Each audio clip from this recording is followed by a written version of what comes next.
Hi guys, नमस्कार। मेरा नाम है विकास और आज हम बात करने वाले हैं वोकैबुलरी की डेली डोज की। सुबह के 9 बजे हैं और जैसा कि आप अच्छे से जानते हैं, मैं सिर्फ वो वोकैब पढ़ाता हूँ जो एग्जाम में आते हैं। मैं एक्स्ट्रा वो कुछ भी नहीं पढ़ाता हूँ जो आपके एग्जाम में नहीं आते। तो चलिए स्टार्ट करेंगे हम आज की क्लास और पहला शब्द देखते हैं। जो पहला शब्द है, so what is the very first word? The very first word is incinerate. Incinerate मतलब आपने साउथ इंडिया की मूवी देखी होंगी ना, डायलॉग्स और उनकी पिक्चरों के नाम, जला के राख कर दूंगा, है ना, जिंदा नहीं छोड़ूंगा। तो ये जला के राख कर देना मतलब किसी चीज को जला देना बिल्कुल राख तक, बर्न टू एशेज, उसी को बोलते हैं इंसिनरेटर। अगर आपने शवग्रह देखे होंगे, कभी गए होंगे, तो इंसिनरेटर्स होते हैं वहां पे। जैसे कोई डेड बॉडी है ना लावारिस, तो फिर या फिर कई बार लकड़ियां नहीं जलाते तो बॉडी को इंसिनरेटर में रख देते हैं। वहां पे इलेक्ट्रिक इंसिनरेटर्स होते हैं और वो बॉडी जल जाती है एक बार में। सो वो इंसिनरेट कर देते हैं, पूरी तरह किसी चीज को जला देना, नष्ट कर देना, है ना। और इसका जो ऑपोजिट होता है वो एक्सटिंग्विश मतलब बुझा देना या ठंडा कर देना, ना कि जला देना या खत्म कर देना। तो इंसिनरेट मतलब किसी चीज को जला दिया गया, जबकि इसका ऑपोजिट होता है एक्सटिंग्विश।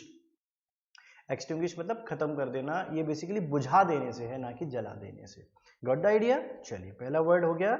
आइए let's move on to the next word. Is the second word is incipient, यानी जस्ट अभी अभी कोई चीज होने वाली है, दैट इज कॉल्ड इंसिपेंट। यानी जैसे जो अभी अभी नजर आएगी कोई चीज, फॉर एग्जाम्पल उसका रिजल्ट इंसिपेंट होगा। उसकी हार्ड वर्किंग जो है ना, वो कभी ना कभी रिजल्ट आएगा ना जैसी, तो वो एक सक्सेसफुल व्यक्ति के रूप में उभर के आएगा। It is incipient to see that his hard work his hard work has paid his result, है ना। तो ये इंसिपेंट हो गया। इंसिपेंट यानी उत्पन्न होने वाला, जो अभी जल्दी ही होगा, इंसिपेंट है। ऑपोजिट क्या है? लेट या लेटर, बाद में होगा, कोई जल्दी नहीं है। तो इंसिपेंट मतलब जैसे किसी ने कहा कोरोना इलाज के लिए जो बीमारी जो है, उसके जो दवाइयां हैं उस पर रेगुलर सर्च चला जा रहा है, उस पर रिसर्च हो रही है। तो it is incipient that the medicine of corona virus will be there, हमारे मतलब साथ हो जाएगी, जल्दी ही मिल जाएगी। तो इंसिपेंट है, जल्दी ही हमें प्राप्त हो जाएगी। ठीक, आइए चलते हैं नेक्स्ट वर्ड पे। इंसाइट कर देना, किसी को भड़का देना। उसके भाषण को सुनकर लोग इंसाइट हो गए। It is something like excite हो गए। तो ये जो एक्साइटमेंट है ना, अर्ज टू एक्शन, किसी चीज को करने के लिए उत्तेजित कर देना, लोगों को इतना बोलना, भड़का देना एक प्रकार से। जबकि इसका जो ऑपोजिट होता है वो तो सप्रेस करना। सप्रेस करना मतलब दबा देना, कुचल देना, ना कि भड़का देना। तो ये ऑपोजिट हो गया incite. Incite is somewhat like excite. ठीक है, अर्ज टू एक्शन, भड़काना। By listening his speech people incite they did right, उन्होंने वहां पे दंगे कर दिए। ठीक, आइए नेक्स्ट वर्ड लेते हैं। इनक्लीमेंट यानी होता है कठोर। लाइक इनक्लीमेंट वेदर यानी कठोर मौसम, जब बहुत ज्यादा आंधी तूफान आ रहा होगा। It was difficult to cross the bridge because of the inclement weather, मतलब वो ब्रिज भी क्रॉस कर पाना मुश्किल हो गया था, क्योंकि जो मौसम था बहुत ही ज्यादा कठोर हो गया था। हवाएं बहुत तेज चल रही होगी, आंधी आ रही होगी, पानी भी नीचे बह रहा होगा फ्लड के कारण। तो इनक्लीमेंट मौसम हो गया। किसी का नेचर भी इंक्लीमेंट हो सकता है ना, किसी की बातें इंक्लीमेंट हो सकती हैं, कठोर हो सकती हैं। और ऑपोजिट क्या होगा? फाइन, बहुत अच्छा। माइल्ड, सॉफ्ट, माइल्ड सोप होते हैं ना, जैसे फाइन है, माइल्ड है, it is like this. So it is opposite of inclement. Mild soap आता है, जैसे डव साबुन इज अ माइल्ड। तो माइल्ड कैसा होता है? हल्का, सॉफ्ट। अब इसी को आप किसी का नेचर बना सकते हो, ये भी मान सकते हो। ठीक है, आइए चलते हैं नेक्स्ट वर्ड पे। देखो ये सारे वर्ड सिर्फ एग्जाम ओरिएंटेड है, सिर्फ एंटोनिम सिनोनिम को समझ लीजिए, आपके काम आएंगे ये। इंक्लाइन मतलब होता है किसी चीज की तरफ झुकाव, उसका इंक्लाइनेशन इस काम में है। किसी व्यक्ति का इंक्लाइनेशन किसी व्यक्ति की तरफ हो सकता है, प्रेफरेंस हो सकता है, लीन हो सकता है, टेंड टू हैव या हैव अ प्रेफरेंस, किसी चीज का झुकाव हम बोलते हैं, उसे कहते हैं इंक्लाइन। इसका ऑपोजिट होता है डिक्लाइन। जब ये झुकाव कम होने लगे, ऑपोजिट में चला जाएगा, या अटैचमेंट डिटैचमेंट में बदल जाए, अटैचमेंट ना होकर डिटैचमेंट होने लगे, दूर जाने की इच्छा करने लगे, तब भी हम इसके लिए बोला जा सकता है। ठीक है, इंक्लाइन यानी झुकाव, उनका इंक्लाइनेशन है। नेक्स्ट वर्ड इंक्लूसिव, ये तो आपको पता होगा, इंक्लूसिव ऑफ ऑल टैक्स। ऐसा आपने जब कोई वस्तु खरीदी होगी, जैसे उसमें लिखा 100 रुपए, तो आपने कहा इसमें सर ऊपर टैक्स वैक्स कुछ नहीं लगेगा, 100 रुपए पे कर दीजिए, टैक्स हम पे कर लेंगे। तो उसमें उन्होंने हो सकता है सामान 80 रुपए का हो, 20 रुपए टैक्स हो, वो उन्होंने पहले से मिला के बता दिया, इंक्लूसिव ऑफ ऑल टैक्स। तो इंक्लूसिव का मतलब होता है सम्मिलित, जबकि इसका ऑपोजिट होता है एक्सक्लूसिव, यानी हटाकर। जैसे किसी ने कहा सर 80 रुपीज का सामान है, उसमें 20 रुपीज आपको पे करने पड़ेंगे, ये एक्सक्लूसिव टैक्स है ना कि इंक्लूसिव टैक्स है। तो एक्सक्लूडिंग इंक्लूडिंग ऐसा मान लीजिए, इंक्लूडिंग यानी जोड़कर, एक्सक्लूडिंग यानी माइनस करके या हटाकर। Got it? चलिए नेक्स्ट वर्ड लेते हैं इनकॉग्निटो। अच्छा, अपनी आइडेंटिटी को छुपाकर रहना, इनकॉग्निटो में रहना।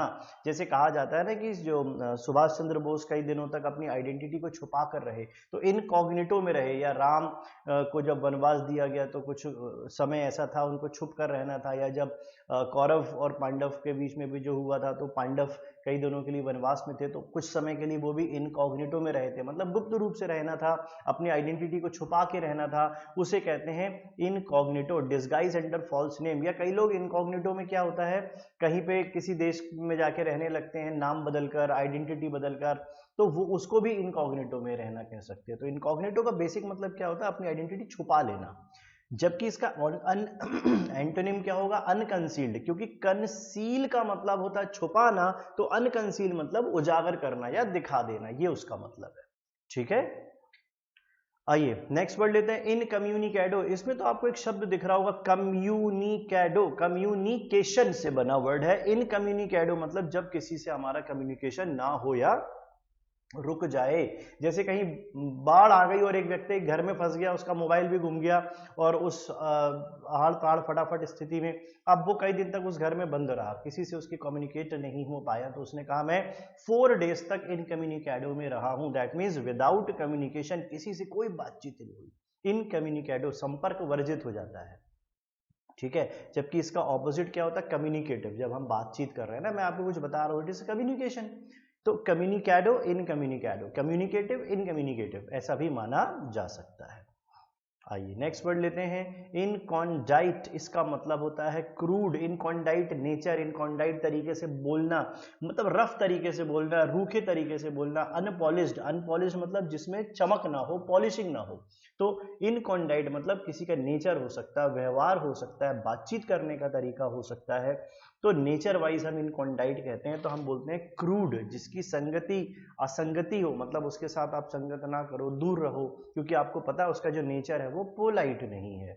जबकि इसका जो ऑपोजिट होता है वो इसको, सॉरी गलत लिखा हुआ है, इसका आंसर होता है पॉलिश्ड, POLISHED, पॉलिश्ड।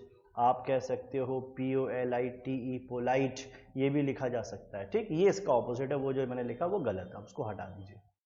ठीक है, आइए नेक्स्ट वर्ड लेते हैं। ओके, अब एक काम की बात, मैंने ऑनलाइन बैच स्टार्ट किया है इंग्लिश का, जो कि प्योर ग्रामर का बैच है, जो MPSI और जेल प्रहरी टारगेटेड है। अगर आप इसमें एडमिशन लेना चाहते हैं तो आपको हमारा ऐप डाउनलोड करना पड़ेगा, पर उसमें कुछ नहीं दिखेगा, आपको मुझे कॉल करना है। नीचे जो स्क्रॉल है उसमें मेरा नंबर मिलेगा, आप मुझे उसमें से उसको ऐप को, मिडास एकेडमी के ऐप को डाउनलोड करने के बाद मुझे कॉल कर लीजिए, दैट्स इट। फिर मैं आपको सारी सिस्टम बता दूंगा कैसे उसका आपको बैच में मिल जाएगा एडमिशन। फीस बहुत कम है, आप देख लीजिए, काफ़ी सारी चीज़ों में उसमें हर टॉपिक के बाद में मॉडल पेपर भी है, हर टॉपिक के बाद ऑनलाइन टेस्ट भी है, और फीस बहुत कम है। 90 डेज लगभग क्लास जाएगी इसकी। ठीक है, हर एक ग्रामर का टॉपिक हम डिटेल में पढ़ेंगे, आपको PDF मटेरियल भी मिल जाएगा, ये सारी चीज़ें होंगी। इसके अलावा जेल प्रहरी और MPSI का ऑनलाइन टेस्ट भी चल रहा है, अगर आप वो लेना चाहें। उसमें कुछ भी नहीं है, 100 क्वेश्चन होते हैं हर टेस्ट में, इंग्लिश और हिंदी के, जिसके आंसर आपको वीडियो एक्सप्लेनेशन के थ्रू मिलते हैं, और इसकी बहुत कम कॉस्ट है, 299। तो ये भी आप लेना चाहें तो आप अवेल कर सकते हैं, स्क्रॉल में नंबर है, बस आप मुझे कॉन्टेक्ट कर लीजिए। अब बात आती है आज के आंसर की। ये आंसर आपने भेजे थे मुझे, और मैं उसका आंसर बता रहा हूं। तो चर्लिश मतलब होता है रूड, इसका एंटोनिम बताना है। चर्लिश नेचर होता है लोगों का, रूड नेचर। तो इसका ऑपोजिट क्या होता है, डिसेंट नेचर, शालीन व्यवहार। एस्टैटिक मतलब जो रुका हुआ ना हो, तो इसका ऑपोजिट होता है स्टेबल यानी रुका हुआ। और मोटिली मतलब होता है जो अलग अलग चीजों से मिलके बना हो, तो इसका ऑपोजिट होता है होमोजीनियस यानी एक ही चीज का। होमोजेनिटी, हेट्रोजीनियस अलग अलग, होमोजीनियस मतलब एक ही जैसा। ये इसके ऑपोजिट है। और आज मुझे जितने भी लोगों ने आंसर भेजे थे वो सभी लोगों ने लगभग लगभग सही आंसर भेजे।